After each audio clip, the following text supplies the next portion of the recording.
a whole fleet of them. Look on the ASA. My gosh. They're all going against the wind. It was basically a cube with inside of a sphere where the points of the cube were touching outside of the sphere.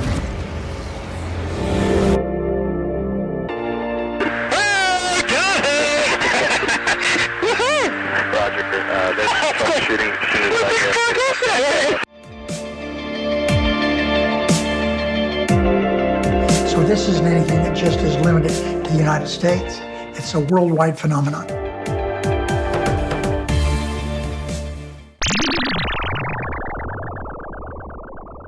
Hi everyone, and welcome back to That UFO podcast. We are into February, and I have on with me for his what must be third or fourth appearance now, investigative journalist and co-founder of the Debrief, which is one of the best websites out there in terms of not just UFO news, but science and all that kind of good stuff as well. I've got Tim McMillan. Tim, welcome back to the podcast. It is a pleasure to be here, Andy. It is. I forget. It is the third or fourth time. I don't know. It's always good chatting with you, but I remember early on, we got a chance to chat when you first launched this thing. And so it's fun to keep coming back, especially as you've grown things up, man. It's fun to watch this show. No, thanks. Mm-hmm. I think that was the end of May or early June 2020. You were my fifth guest. So, yeah. It was fun, man. No, I could tell then this was going to be a fun show. So it's a pleasure to be back and always good to chat. Hopefully who knows, we'll get some good stuff out. Yes, there's a lot to talk about, and this was one that I've spent a bit of time on, taking a lot of really good stuff out as well, I think.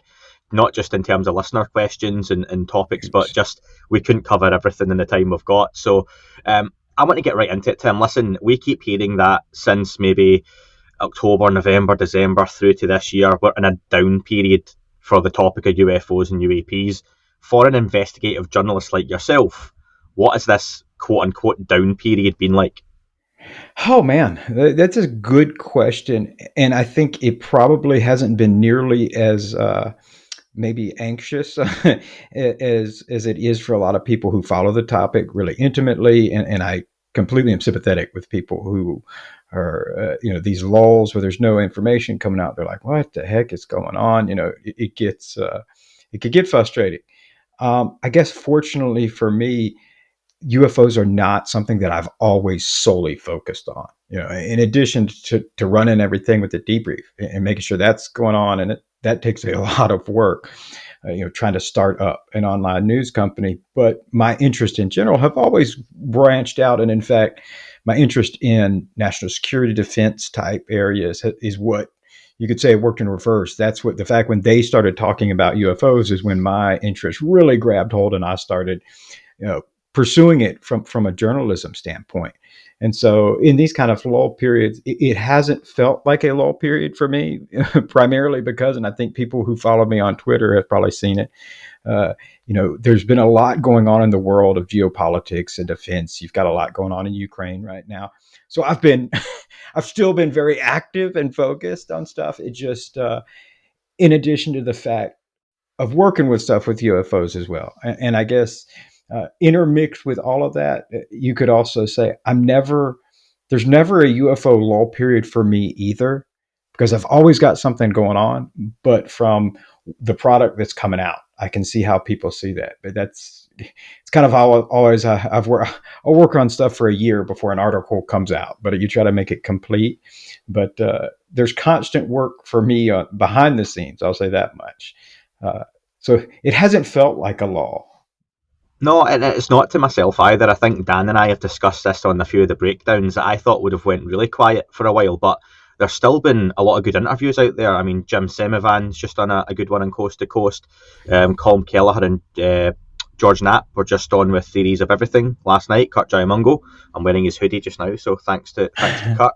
I mean, I did pay for it, so he can thank me as well. And also, you've got Chris Mellon releasing articles through the Debrief, which we'll talk about in a little while as well. So there's a lot to still get your teeth into, and if you look through, Yeah, it's not been a quiet period. I want to get an early listener question in because it fits in here. From Pleasure Man, what a name on Twitter. He said the subject of UFO UAP is still, after so many years, not proven to be something extraordinary in terms of its origin. Basically, it can still be a lot of misidentifications. What's driving Tim to invest the time he has and does into the subject still? And I suppose that Sure. might touch on what you just mentioned about it. You can work on an article for a year before it even comes out. Sure. No, yeah. I saw that when you put that on Twitter asking for listener questions, and I saw that when I thought, man, that was a great question. I'm glad that made it, because it is an interesting in question because you're absolutely right. Or what was it, Pleasure Man? You're absolutely right. It's very understandable that a lot of people who would spend significant time on this topic, you get frustrated after a while because you reach this wall. And I think if you're going to maintain a true air of legitimacy by where the standard of what is fact is evidence based, you reach this wall where you start and finish the same. Where you're like, I still don't know, and that's frustrating. I think for the topic itself, what keeps me motivated and continues my interest in it isn't for the same reasons that maybe a lot of people follow the subject, for this idea that there's going to be a disclosure, or this idea that we're going to reveal some sort of secret that's going to really change the course of human history. Maybe that will happen. I think that's awesome. I would love that. But at the same time, there's so many other variables of the UFO topic that I find fascinating, aside from just the idea of what are these objects, what are people seeing, but it goes into how do we solve complex problems. I've always been very interested in that. I pay a lot of attention to. It's part of the reason, besides just having an interest in the defense world, in how would the defense world solve a complex problem like this. I think it's much more complex than people realize, just based on all sorts of bureaucratic nuances and just junk in the system. It's not something that the system is inherently set up to establish. And then even on that side, in the defense world side, it's a very fascinating problem to look at from just policy and political science. You look at it from, I do that, and a lot of the people that I talk to is, this is a problem that requires a whole of government approach. And either that is the especially the U.S. government. That's the government system that I'm most versed in. It's not something they're really well equipped to do, and I think that's interesting. And at the same time, I think there's some, I don't want to make it sound more, put more gravity into it than maybe it really is, but at the same time, it is significant. There is kind of this moral obligation to the idea that even if it's not UFOs, there can always be something that comes up. We've seen this with the pandemic, where you need a whole of government approach. You need, specific to UFOs, you need the DoD to work with the FBI or the Department of Energy, or some of them that aren't even defense or law enforcement agencies. So your science-based agencies like NASA or NOAA, you need all these people to work together, and this is not something that they do. And I don't think people realize that. They're very separate entities. And so that in itself is fascinating. How do you solve a complex problem in a bureaucratic institution like this in government? And then at the same time, there's this mystery out there. And I think that's compelling. I think that's why it lingers out there. I think it's kind of a catch-22 mystery, because a part of me wants to solve that mystery, and absolutely would if I could. If I got the big reveal, no doubts, I would tell the world. But at the same time, it's always, once the mystery's gone, there's no more mystery. Anybody remembers the movie Seven with Brad Pitt, when he opens up the box, but they never show you what's in the box. Like, what's in the box? All these things where, movies or book leave you with this cliffhanger, and where you have a mystery, because it can then be whatever it is to you. There's something alluring about a mystery as long as it exists. So I think as long as there is a mystery, as frustrating as it is, for me, I think I'll keep chasing it, just for that thrill of chasing a mystery. And I would encourage people to do the same. I think a lot of people get burnt out, frustrated, a lot of antagonism goes on because I think they're trying to really get to that goal line. But at the end of the day, I don't know that any of us know what that goal line looks like anyway. It might not look like what they think anyway. Yeah, and it's like I like the movie reference. I always think Tarantino in Pulp Fiction. They open the gold briefcase, and it's what's in the briefcase? Is it someone's soul? Is it gold? Is it this? Is it that? And there's all these incredible theories that link the movies together. But if you really, really found out, you would have been okay. It would have been the thing, and that's it. And there's not that conversation and debate that happens around it. I think that the beauty though of this subject is, let's say for example, one of these fast walkers. You wrote a great article on that some time ago. We find out it's extraterrestrial. That's not the end of the mystery, is it? Because, okay, where are they from? Why are they here? How long have they been here? What's the tech? Are there more of them? If there was no one inside, who's controlling them? I think it's one of those just incredible spider diagrams going back to school where you've just got all these bubbles and lines coming off of each other, having that debate and discussion around it. Sure. Yeah. No, it truly is. And I know when I've interviewed scientists who work on some of the technosignatures hunting stuff, so not necessarily specific to UFOs, but there's a big push now, and we've seen with the launch of the James Webb, where we're continuing to push out further into space, and we're increasingly become more sophisticated in our ability to potentially detect biological or technological life that exists out there. And I always ask them, I was like, did you ever stop and consider, for some of these people who have spent their entire careers, gotten PhDs about this hunt for extraterrestrial life, that if there are, excuse me, not if, I think it's pretty much accepted that there has to be intelligent life out there. And therefore, that probably means they're looking too, if they haven't gotten here. So it's this interesting idea. Do you ever think that you're out there with the big telescope peering out there, and at the same time, there is other intelligent life doing the same, perhaps peering back at us, perhaps trying to likewise develop the technology, or as a lot of people think when it comes to UFOs, they're already, have already mastered that. So I think there's a incredibly interesting dynamic of it. And you're absolutely right. Once you even there's perhaps an endless number of mysteries that are associated with this, and that process of trying to solve it is interesting. Well, for the moment, keeping things a little bit more terrestrial, you mentioned that compartmentalization in the US government particularly, which happens in all governments. And I want to get your thoughts on the upcoming UFO office, because I think last time we spoke, it was on the Gillibrand Amendment and what could possibly happen, things coming from that. We obviously know the amendment went through with the proviso at the end of the day. We're going to have a legitimate UFO office, and in the background right now, that's getting put together. What do you know right now that's happening in the background in terms of this office, and what are your thoughts on it? Sure. Yeah, to the best of my knowledge, the office that has been put together already, that essentially, a lot of the concerns that maybe people expressed back in November, that the office that the Undersecretary for Intelligence announced abruptly before the amendment ever passed that this was going to become it. That exists, and I believe that is going to, at this point, be the office that fulfills the requirements that were established through the legislation. Other people have told me that there is significant potential for a parallel office to be run by the Director of National Intelligence. And I think if you really get into the nitty gritty of that bill, it absolutely ambiguously infers that that's something that's going to be needed, because, again, going back to this bureaucracy, the DoD and ODNI are separate entities.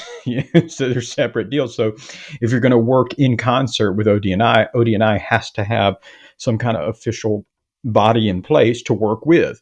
So you got to have these Lego pieces fit together. So I certainly believe that there's going to be a joint ODNI effort, but that, I believe, is still in the works. The one that the DoD has been kind of mandated is up. To the best of my knowledge, who is running that office and who's involved in that office. I think that you've heard some people like Christopher Mellon and Lue Elizondo express concerns about who's going to be involved with that. And I think that those concerns are founded based on what I know. I think just looking at the staff summary sheet of who's involved in that office, I wouldn't.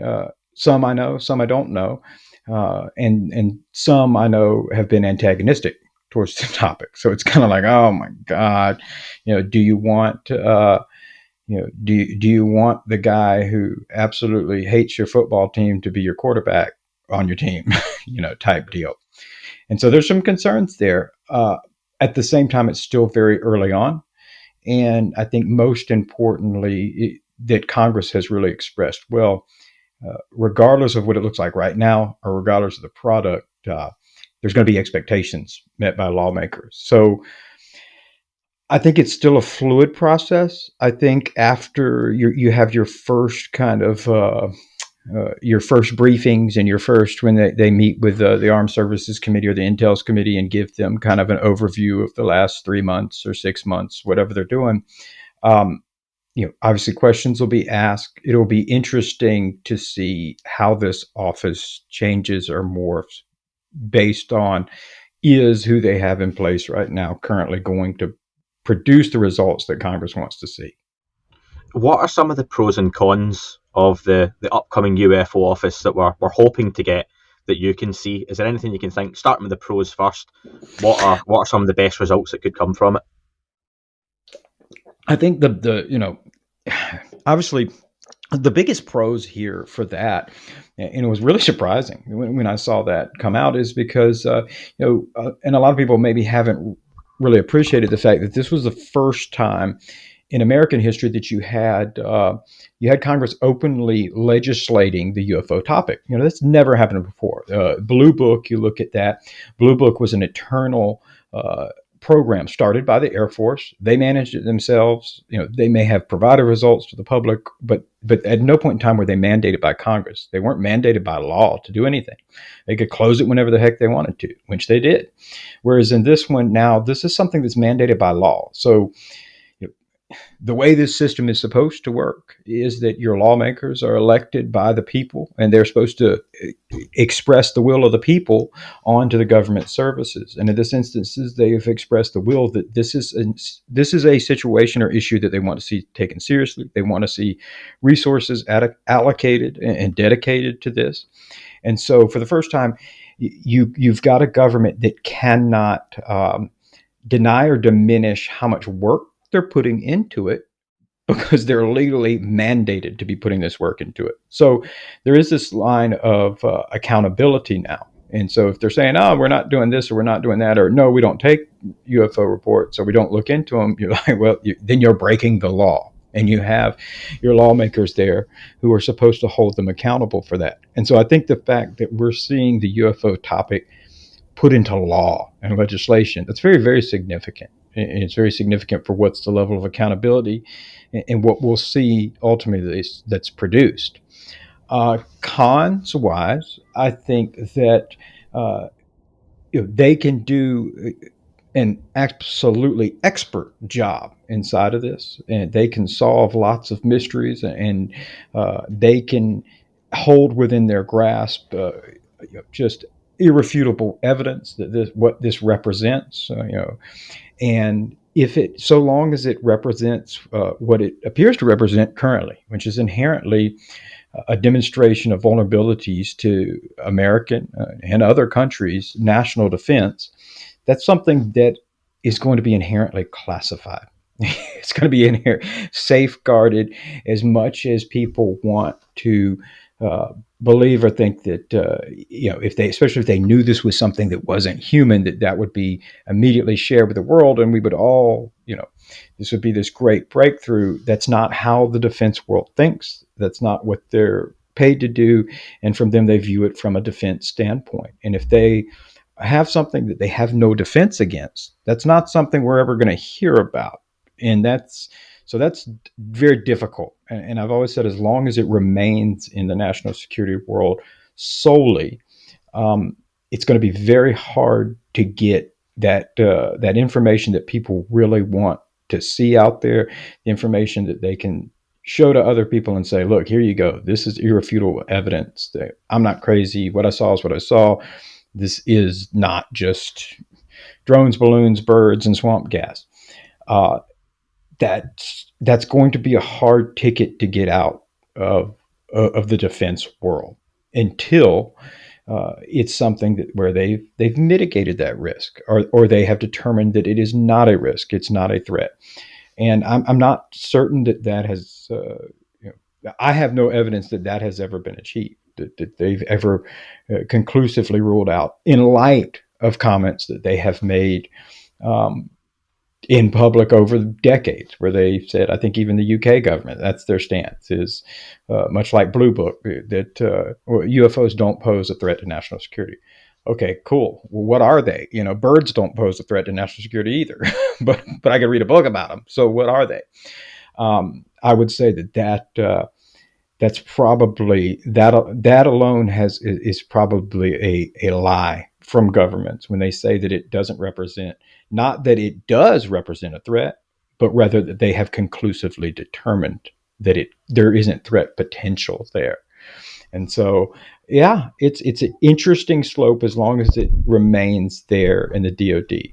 And even if the people that may be in place now, if they're antagonistic towards the UFO topic, the ones I know, you trust that they're still defense professionals. They're going to handle it like defense professionals. And I think that's a concern for the public and the transparency side of things. It's interesting, Tim, on the pros that you're saying it's great things are getting signed into law. That's exciting. That's unprecedented. On the cons, the classified side of things, almost they start to counteract each other, don't they? Because I've had this conversation with people, including some members of the US forces, where they seem, and they're very patriotic, and I understand that, and it's easier for me not being an American to talk about this kind of stuff, but people lie and people circumnavigate the law.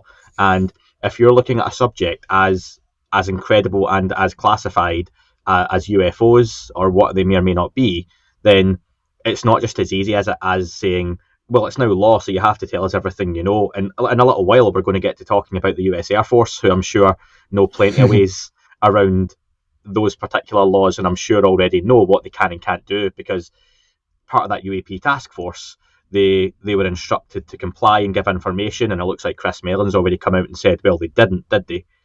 So just because it's law doesn't mean that we're going to get all that transparency we hoped for. No. Absolutely highly accurate point, and you're 100% correct, especially given the fact that after saying all of this of how the defense line thinking is that this has threat potential and therefore it has to remain in the classified and top secret world, threat potential and threat are two different ball games here. One is the potential to be threatening, the other is an actual overt threat.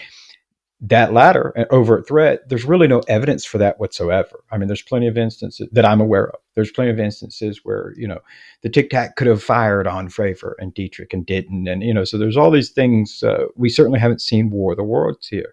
So the consequences of not being forthcoming, even when you're supposed to, and what you just mentioned, the circumventing of law and putting a half-hearted effort in it, you can certainly see people viewing those as reasonably low, because it's not like the consequences if you give half an effort into looking to counterterrorism or something like that, where you run the risk that now you're going to have some type of terrorist event and it's going to be a loss of life and it's going to be a very big deal. These are huge consequences. Whereas you view this, if I don't tell them everything, we can make this go away.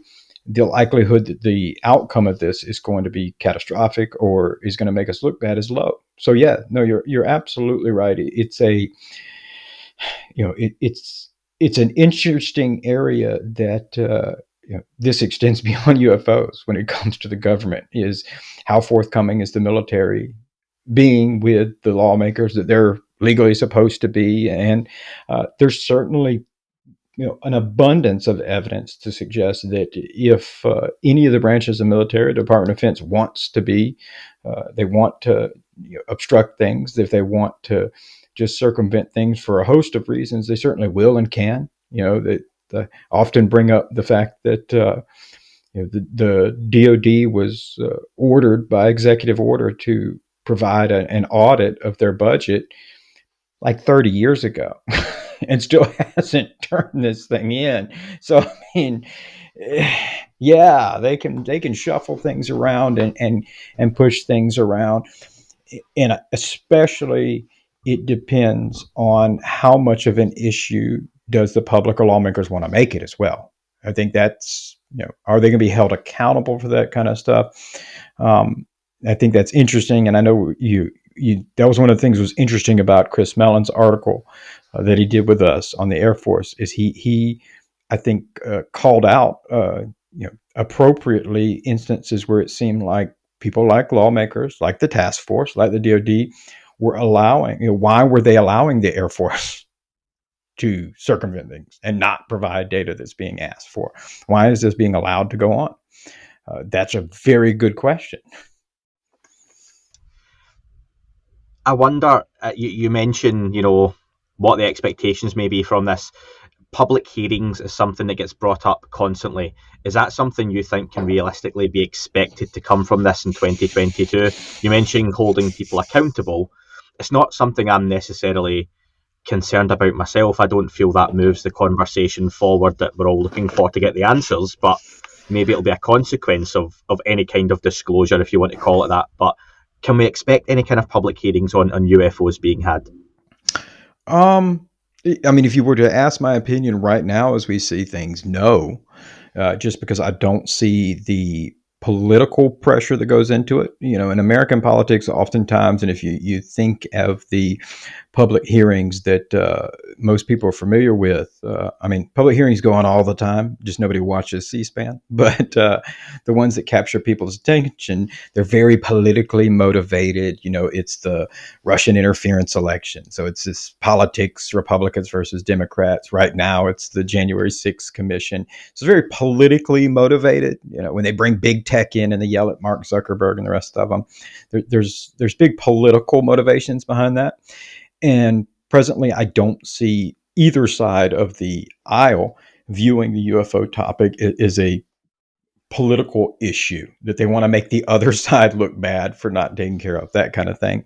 And it's unfortunate because that's when we see a lot of public hearings occur.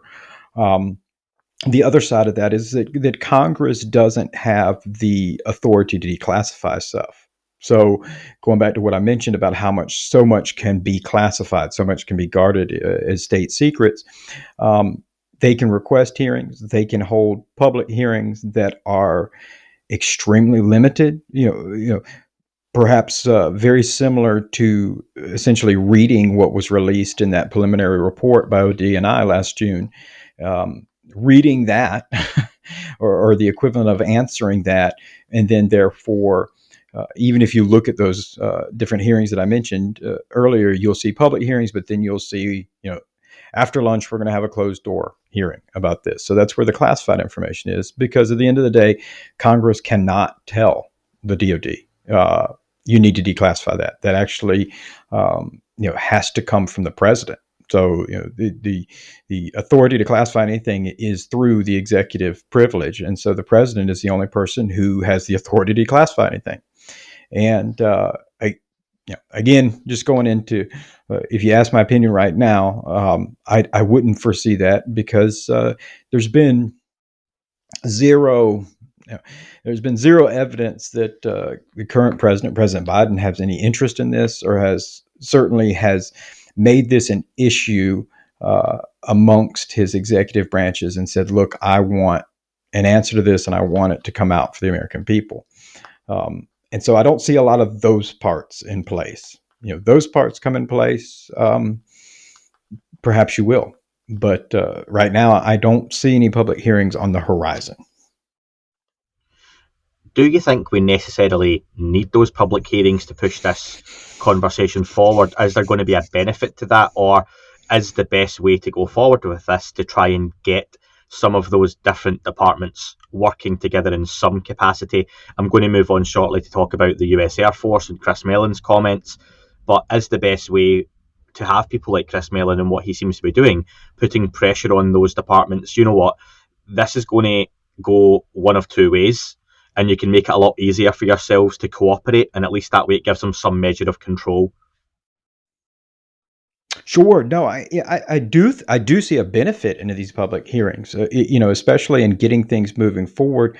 If for no other reason than there's been stuff that I I have at times not made people too happy about behind the scenes, where I've reported on things that have been said during closed door meetings, in particularly when the director of the SAPCO, the Special Access Programs for the DoD, so the office that's in charge of all the top secret stuff, the Special Access Programs, has testified and said that the stuff in these Nimitz videos, the Rose, like, this is not U.S. technology.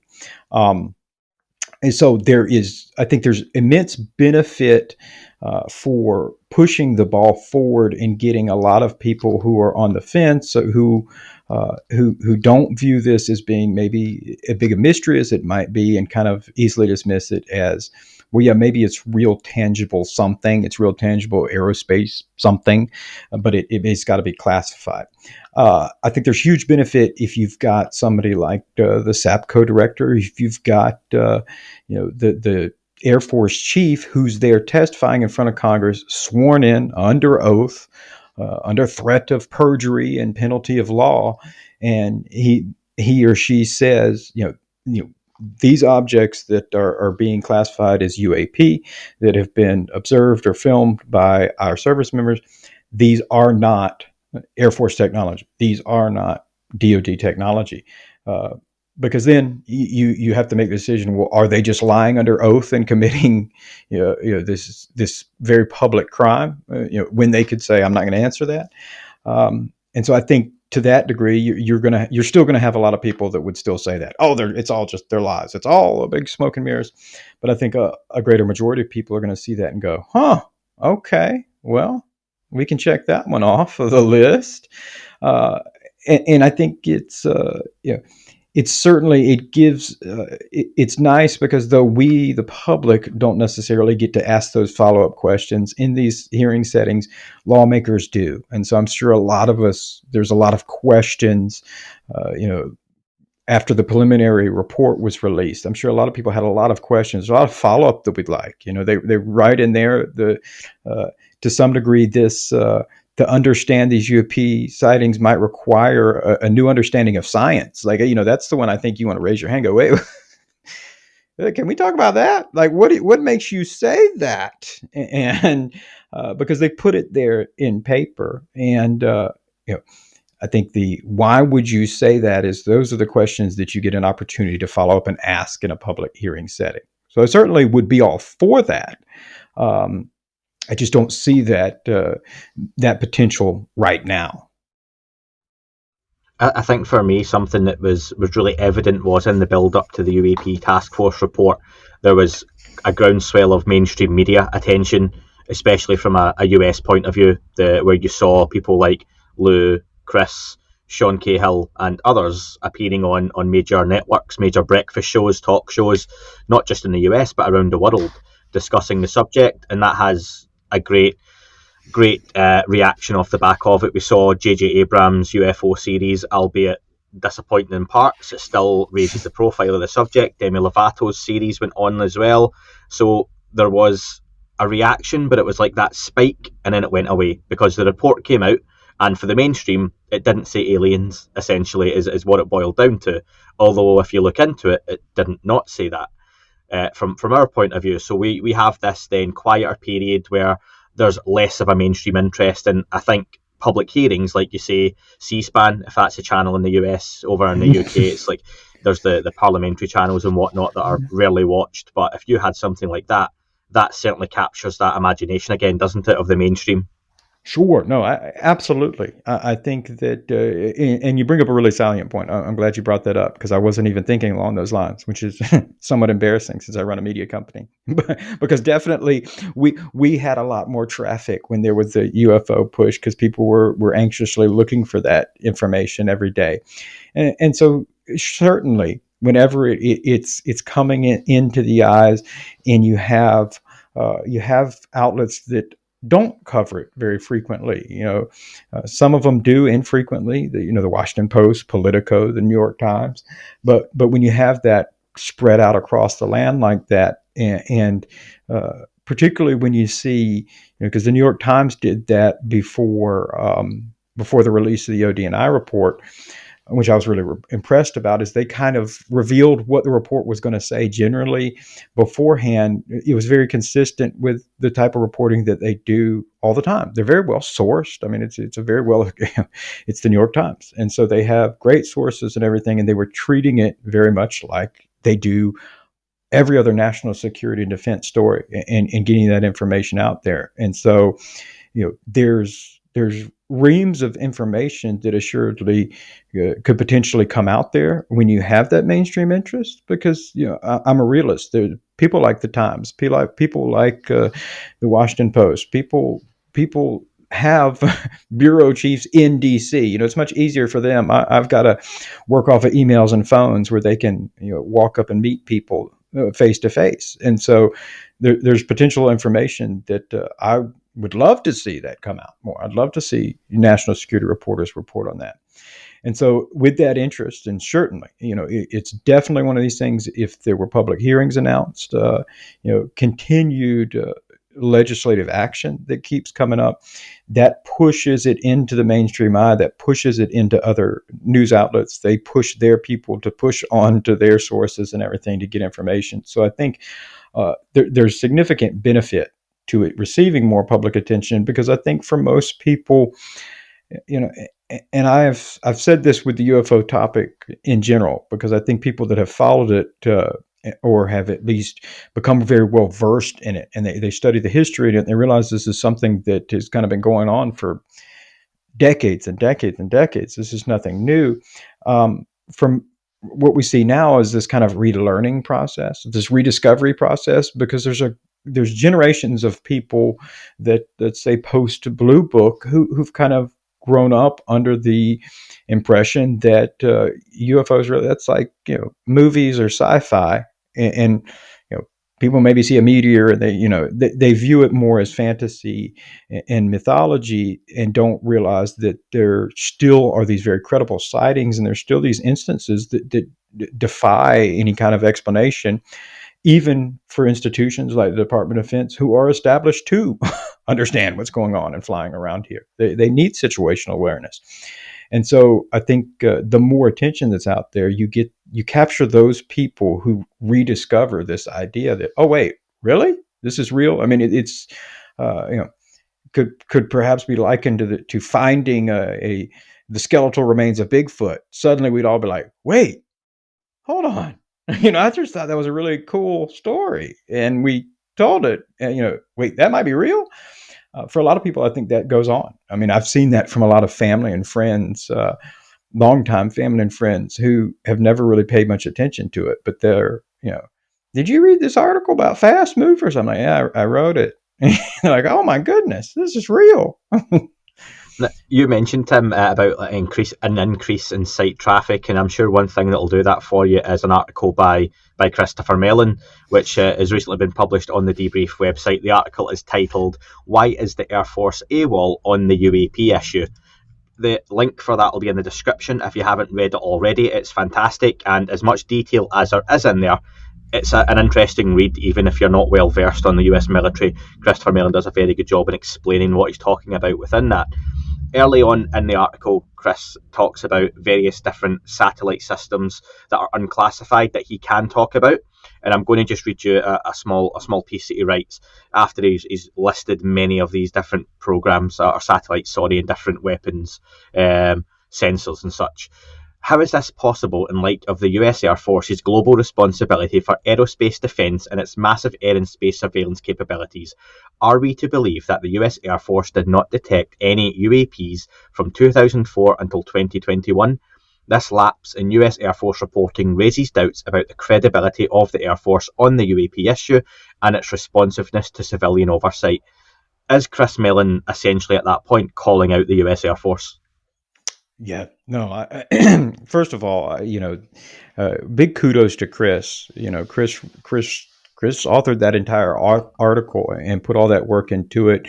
And he mentioned working on this months ago, and mentioned it was something that he wanted to do, and would be interested in publishing it.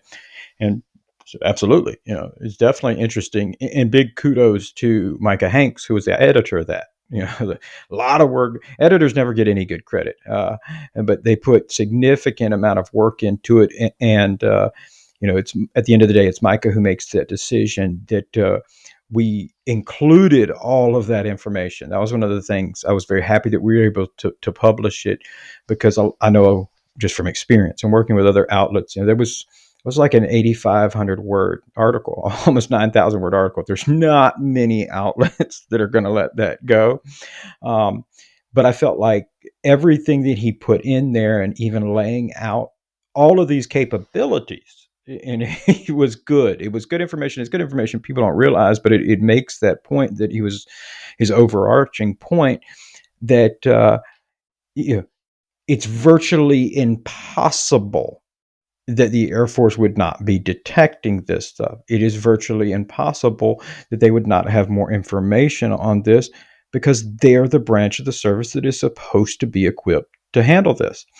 And their silence for the last 4 years on this has been deafening. It has been mystifying. I share in some of his sentiments of being flabbergasted that you haven't had anything coming out of the Air Force, period.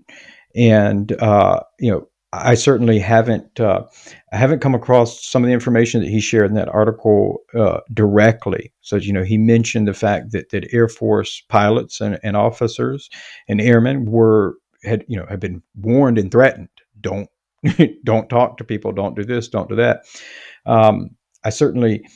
I hadn't heard that directly, but that makes perfect sense, because I've had the opportunity to talk to a lot of people from a lot of different branches, and there are people who reach out to me and contact me.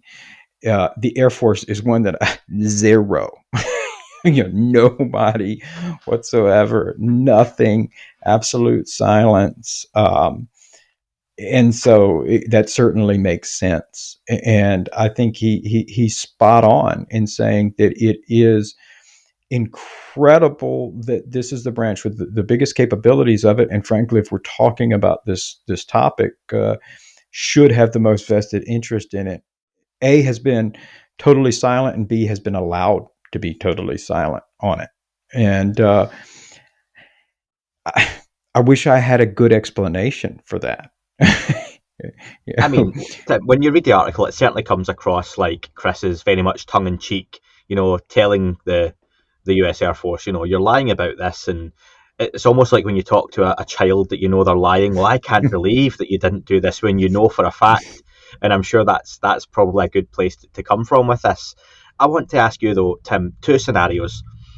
Which do you lean more towards? Scenario one, the US Air Force know nothing and can't say, I don't know about this subject, and they won't admit they're failing in their duty. Or scenario number two, they know everything and they're keeping us in the dark. Could I go with like a scenario 3, which is they know much more and keeping us in the dark? I don't. Yeah, okay. I won't go all the way out and say they know everything, because I don't know that. But I certainly do believe that they know considerably more than they have than they're letting on, or that they would like to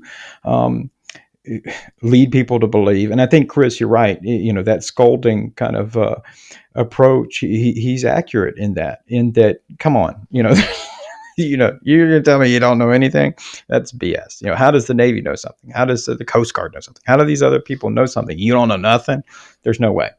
And so there certainly is at least enough there, a kind of abductive logic, using with the information we do know, to say that the Air Force knows a lot more than they're letting on. And so the question really, I guess the biggest question here is why?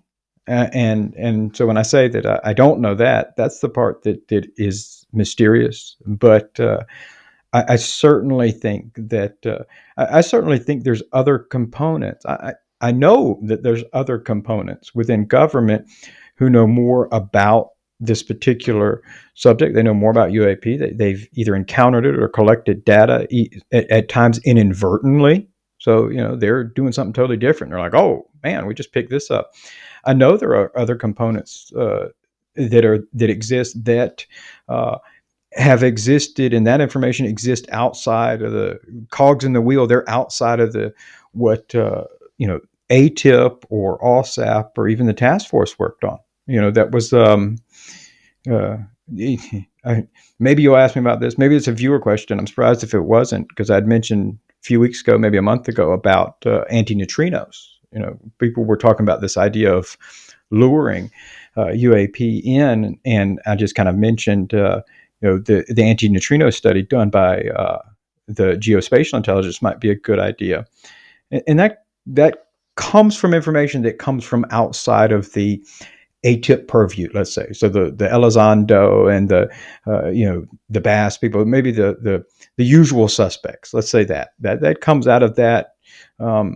It comes out of it far enough that I have on background or behind the scenes asked some of those guys. I've asked Elizondo about does anti-neutrinos play into it, and he seemed to legitimately express that it wasn't something that was involved in what they were doing at ATIP and everything. So I know there is other evidence that comes out. There's other things that come out. And so it's the Air Force becomes the most obscene that's being silent, but they're not by a long shot the only one that is being silent. And anti-neutrinos, for anyone wondering why I'm not following that up straight away, is part of the conversation, but I'll get to that in just a few minutes. All right. Sorry. I do want... No, just I moved that around a little bit because I felt it was best to go into Chris's article at the moment. Something else Chris mentioned was that many unclassified systems the Air Force has at its disposal. In particular, he talks about systems that can track ICBMs, intercontinental ballistic missiles, aimed at the United States. And he asks again, did none of these pick up the objects from the 2004 Nimitz event? If these had picked them up, Tim, and the US Air Force with these systems were aware of the Nimitz event, which, remember, happened over, 7 to 10 days. It wasn't a Fravor encountered something and that was it. It happened over a week. What do you think the Air Force was doing with this data as they get it? Simply observing? Are they monitoring? Or are they turning off the monitors and looking the other way? I wish that I had a good answer for that. And I go back and forth on my personal opinion of it, from thinking that either there is significant just naivety, or there's just, I've often called it just, willfully oblivion, a willful apathy towards it, where it's kind of just look the other way and pretend it's not there. Whether that's institutionalized, it's just kind of the culture in the organization type thing. To some degree, I think you're going to see some of that. And so, you can pick up something. It's like, I have been told that is not real. I will keep looking the other way. I think that's true. But then I go back and forth and go, well, what are they doing? I guess it goes back into something we talked about early on about how do you handle the big secrets, and especially how do you handle a big secret that you view as being completely vulnerable to and defenseless to when your business is defense. How do you manage that secret? How do you handle that? And does the potential exist out there that the Air Force or some kind of carve out of it, recognizes that these things are real events, recognizes that this is persistently going on, but views it in that they're defenseless to it, and frankly doesn't know what it is doing. Why, so now we're acting on the hypothesis that this is inhuman or this is something other. What is it doing? And if you can't answer that, from a defense perspective, you start doing the checklist. I know a lot of people think, well, it's here to make us peace, love, and happy, and they're here so we don't blow each other with nuclear weapons.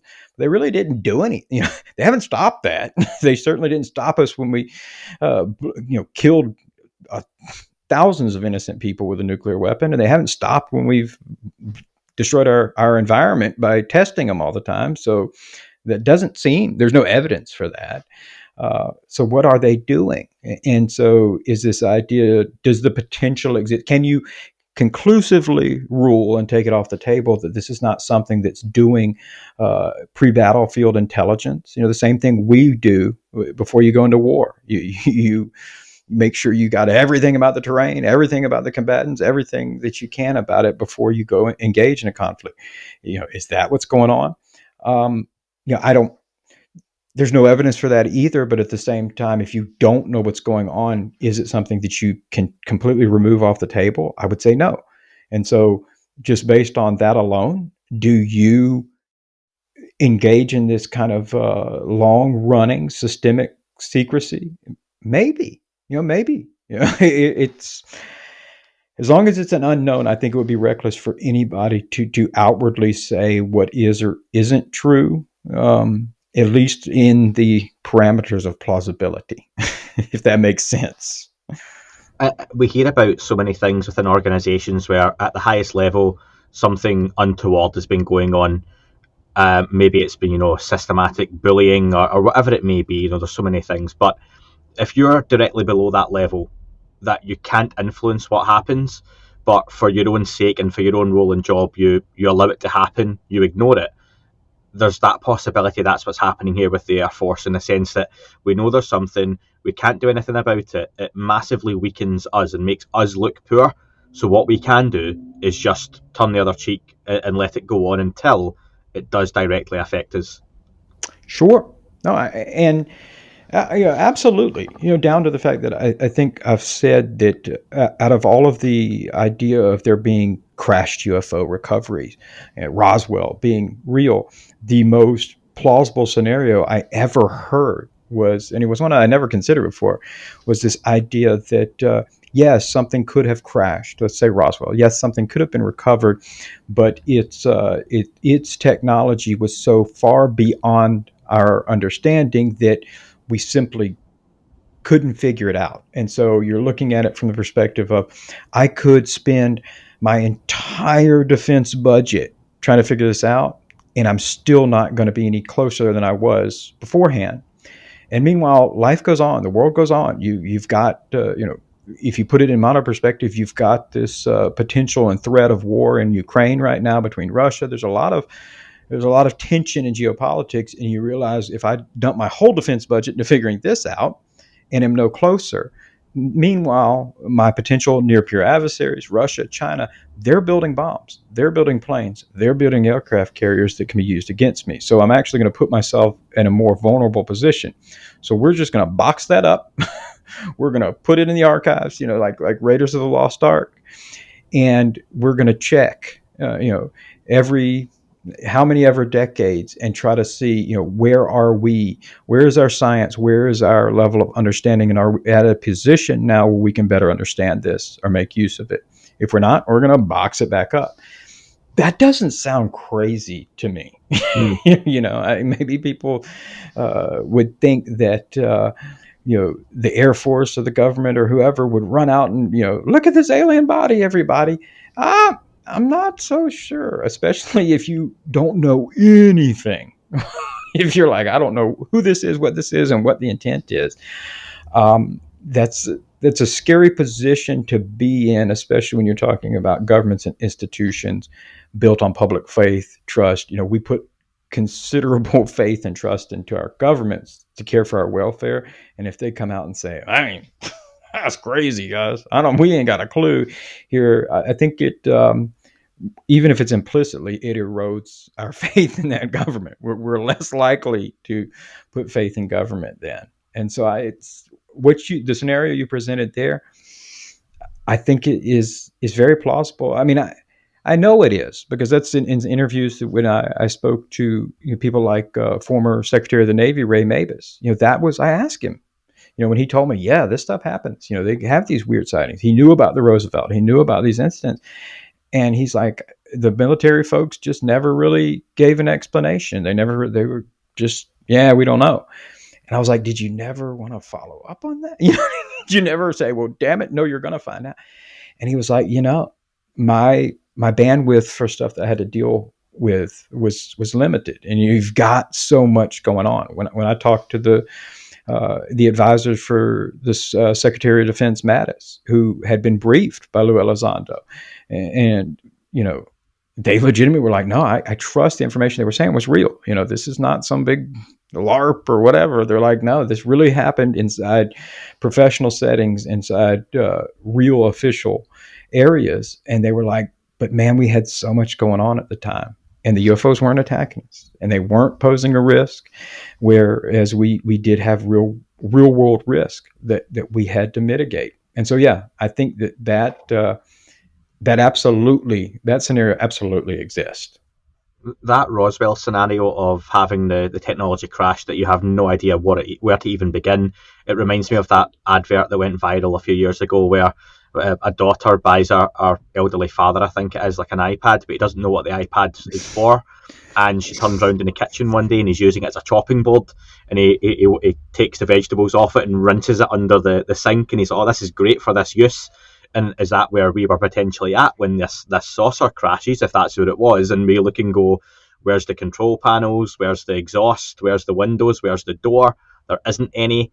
Let's just put it away in a box, and like you say, we'll Indiana Jones for it, where it's in an archive somewhere. And you can't spend the amount of effort and time into figuring something like that out without, you can keep that out of the public's eyes pretty well, but you can't keep that out of your adversary's eyes. And I've used the example of the atomic bomb. Here is the most destructive weapon that has ever been known by mankind. So destructive that full-scale nuclear war amongst countries could end the world. We could cause our own extinction. So there's not really anything we can know of and can think of that should be more controlled, or that you wouldn't want potential adversaries possessing. But yet, if you look at the atomic weapon, the Russians were had already been able to steal atomic secrets and kind of had an idea of the bomb being built before it was ever dropped, before going back a year, before 1945. And so it wasn't long after before we saw the Soviet Union has their own nuclear weapons. And now you have all this. And so, yeah, when you put that much effort into it, you've also got to recognize that the potential is that somebody else figures it out first. And, are they going to weaponize it, this type of thing? There's a lot of things that I imagine go through defense leaders' minds in a scenario like that. I'm curious on your thoughts, Tim. Chris Mellon repeatedly goes back to, in any of his conversations on the news, on documentaries and talking head pieces and articles, the possibility of some of these objects being of an extraterrestrial origin. However, Lue Elizondo, more and more, seems to talk about objects of non-human origin being potentially from other dimensions, other realities, potentially being based here, based on Earth, somewhere in some way, shape or form. Is this deliberate, do you think, that they both go down these routes, but they both seem to have obviously alternative views on what this could be? Sure. And I definitely don't want to speak on behalf of Chris or Lou, but I think that that's very common, not just with them, but any of the major players, you might say. So any of the well-known people, Gary Nolan, Eric Davis, these people, I think they're certainly past the point where they believe that these events are real, that these objects are real, that these are real, something's really going on. But what that really represents, I think, I know a lot of people believe that that's not true. That the government or somebody, whether it's MJ-12 or whatever, knows everything. They've made the secret treaty with the Greys and all of this. But I think, when you look at the fact that when we get to, well, what exactly does this represent, that we see differences of opinion in people like Lou and Chris, I think that really demonstrates that, no, I don't know that we're there. I don't know that anybody has that final answer. This is what it is. This is where it comes from. This is how it does what it does. I don't know that anyone has that. And so it leaves into this last, well, what is the most plausible, or what theory do you believe is most likely? And so, I think for Chris, based on his comments, that would be extraterrestrial. Lou, maybe it could, it's something other than extraterrestrial. I think it's at the same time, I think all of the terms they've used are kind of synonymous, because if it's not human and it's not, then it's extraterrestrial, and it's not us. It's all one and the same. Even if it was interdimensionals, I think we could make the point, well, that's still alien. They're still coming from an alien land. And so I wouldn't say, I've never got the feeling that represents that one of them, or any one person's kind of conclusion to what it is more correct than the other. I think. Tim, you caused a little bit of a Twitter stir or storm when you dropped in, like you mentioned earlier. It was a bit of a thread that was going on, talking about UEP baiting and how these things may be attracted, and I think you dropped in a little bomb of perhaps a good place to start in tying in some of the threads of UFO coaxing would be to look into the National Geospatial Intelligence Agency's 2015 global mapping of anti-neutrinos. I mean, that rolls off the tongue, and if you're just pulling that one straight off the top of your head, that's amazing. For folks who don't know, what's an anti-neutrino? Sure. Anti-neutrino is just a byproduct of a neutrino. So it's the opposite of a neutrino. And in the context that I was kind of mentioning it, I mean, you have anti-neutrinos in anything that you have radiation. So you've got radiation, you've got both neutrinos and then anti-neutrinos, but then they're also a byproduct of radioactive processes, like nuclear reactors. So nuclear submarines or nuclear bombs, that type of thing. And anything that's nuclear like that, anything that's radioactive is going to likewise give off neutrinos and antineutrinos. And so that is my very rudimentary definition there, because I will caveat, I'm not a physicist. People like me definitely appreciate that. Now, that 2015 map shows reactors, large potassium deposits, all things that we hear may potentially attract UAP. I would ask, would nuclear-powered Navy fleets also give off antineutrinos? Sure. Yeah, and that's the idea of detecting antineutrinos has been something that has been really on the forefront and on the cutting edge of the defense research world's mind for a number of years. Let's say the last 10 years, because the potential exists for both intelligence purposes, nuclear proliferation. It's a byproduct of developing. If you develop a nuclear bomb, you're going to be giving off antineutrinos, and so the ability to detect that at range and over the horizon is a huge capability, because now you have an idea of has Iran developed a nuclear weapon? We now know.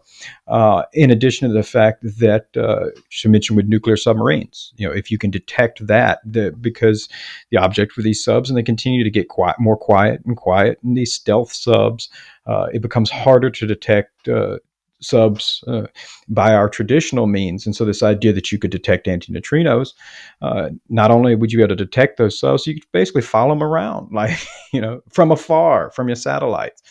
And so there's been a significant amount of work, not published, very limitedly published work, on the idea of trying to track down antineutrinos, or developing devices that can detect and track antineutrinos in the defense world, and really kind of hitting its peak around that 2015-16 timeframe when geospatial intelligence did their neutrino mapping. Where do you sit, and what have you heard, Tim, on the Navy or otherwise using potentially nuclear materials, for lack of a better term, to attract or bait or coax UAPs? I have heard that, and I think I published that in an article that that I have been told that the use of nuclear assets to attract or bait them.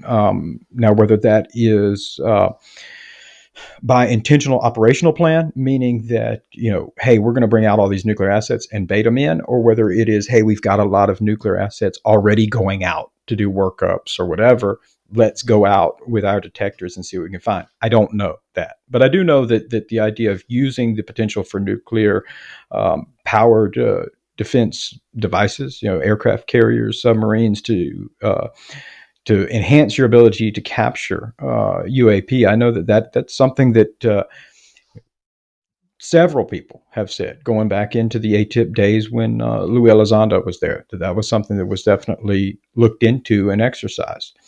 When I mentioned this anti-neutrino mapping, that's why I'm glad you brought it up. That's why I jumped into it early. In fact, is because it's hard to convey exactly what I'm trying to say when I just throw something out there on Twitter, especially when in this instance you're kind of like, hey, it'd be great if some of you guys, I'm crowdsourcing intelligence work there. I'm crowdsourcing. Hey, can you guys help look into this some more too? Because I haven't had the time to effectively really dive into it.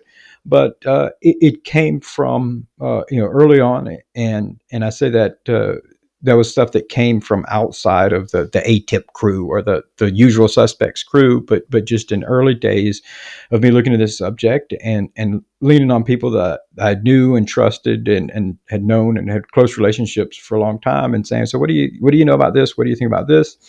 And this the idea of little more than, you should check out some of the anti-neutrino stuff that that's going on, or what maybe was picked up during some of the anti-neutrino surveys, that kind of thing. And so it got me very interested in it. But that's a difficult thing to dive too much into, because it is a very highly classified area. And then that kind of idea that anti-neutrinos could play a part of it was actually only exacerbated a few years ago when a very close, good friend of mine, who is also a journalist, who also is not a UFO journalist by any means. They have written on the topic some, but they're a very well-respected, well-known national security defense reporter, and somebody that I know firsthand is really just exceptionally sourced in that world. And they brought that up to me out of the blue. It was like, what do you think about this, Andy? And I went, holy cow, you're only the second person I've ever heard that. And both of us were hearing that from sources that would have been in similar kind of arenas. And I felt like we're really solid individuals. And so how the anti-neutrino thing goes into it, I don't have a good answer for that. When I brought it up in the context of how would you use that for baiting, it was more, you take back you pull back a little bit and take the 50,000 foot overview of everything first and say, okay, if I am going to engage and believe and assume that this is something that can be baited, then I am acting on the assumption or the knowledge that this is a persistent, something. This is something that's persistent rather than just transient. You're not going to go fishing in a pond that fish occasionally swim through, maybe once a year, but rather the one that that there's going to be fish there. That's when you're going to bait it and try to catch fish. And so that 50,000 foot view is, you have to understand that if they're going to bait it, the assumption that this is a persistent thing is already there. On top of the fact that you have some type of intelligence that where to put those bait traps out at. You have been able to narrow down areas of interest. What ponds are stocked and have the big fish. And so, for example, the Catalina Islands is rumored heavily to be one of those places.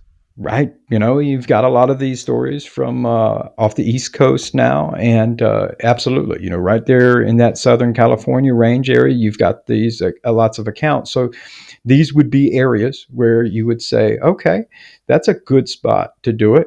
The interesting thing with the geospatial anti-neutrino map is that's a global map. So you have this global widespread overview of it. And that opens up a whole new potential that if you're going to bait something like this and you want to do it covertly, I'm not going to bait it off of Catalina Island because it's probably going to show up on, you and I are going to be talking about that cool YouTube video of the UFO that people captured because we baited it out.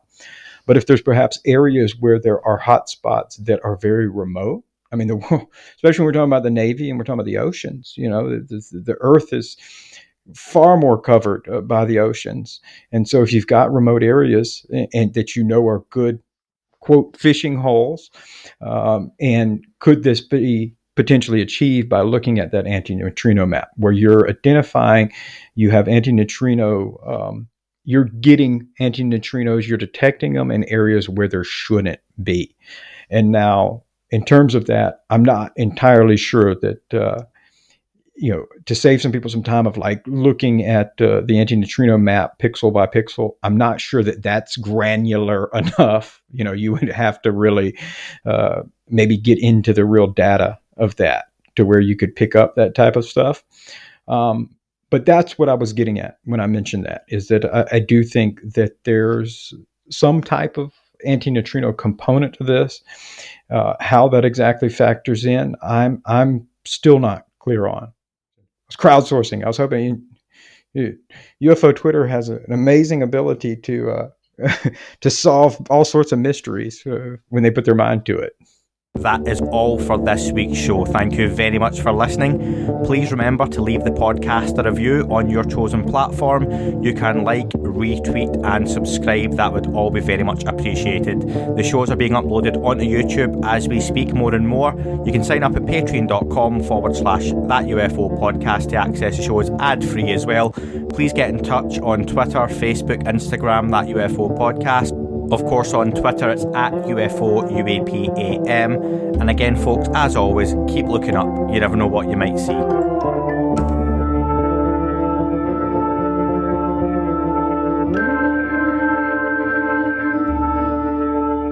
It wasn't a tic-tac and not quite a saucer, more like a hubcap designed by Chaucer, a little Baroque and quite steampunk, like Alice was playing bass for the Parliament of Folk. The little fucker hovered right outside of my window, and when I shoved out the screen, he made it an issue. I don't think he expected me to see his ass, but I'd had some champagne and smoked a little around.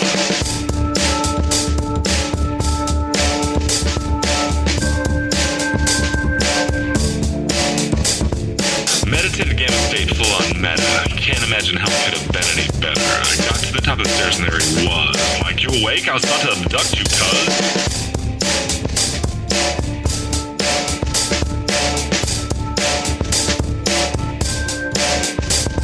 I jumped back and nearly kissed myself, and I climbed out the window after the elf, and I woke up in my bed and there was something on my head and everything was weird and everything was red. And I called out to my boys. They thought this was noise. They thought it was a dream. They thought it was my toys. They thought it was my problems, and they think I should seek therapy, and I don't know what to do because it doesn't really scare me.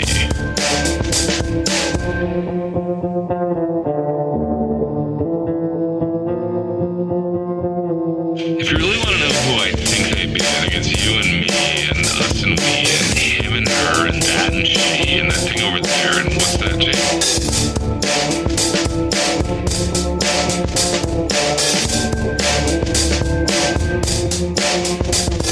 But if we're being serious, open your mind, consider your heart, consider time, consider your space, consider your lies, consider your life, consider your eyes.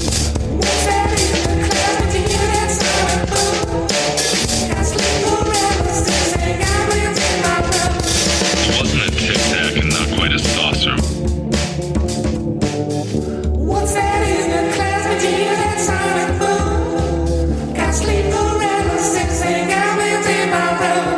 It wasn't a tic-tac and not quite a saucer.